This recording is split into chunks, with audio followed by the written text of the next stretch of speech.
Hi guys, welcome back to my channel. Hari ni kita nak lepak makan-makan dengan kawan-kawan. Nak tahu siapa? Dekat mana? Jom kita tengok video ni sampai habis. Trip pertama orang yang makan. Sigi makan ayam crispy, ayam crispy.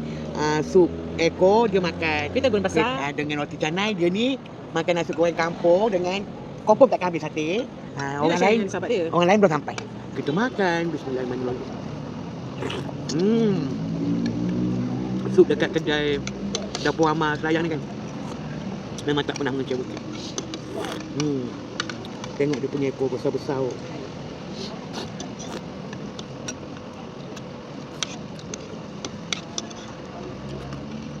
Dan lembut yang pentingnya.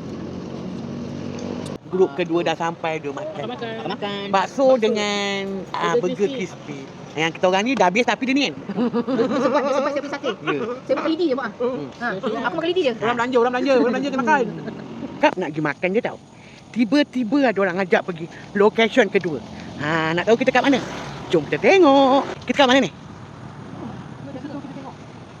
First time datang, jadi kita kena tahu. Ya, kita nak tengok basker.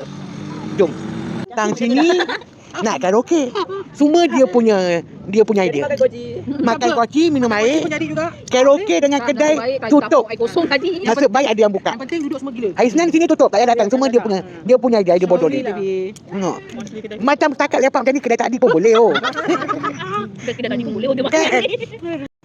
Tu je vlog kita untuk hari ni.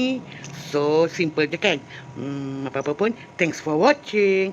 Bye. See you in my next video. Love ya.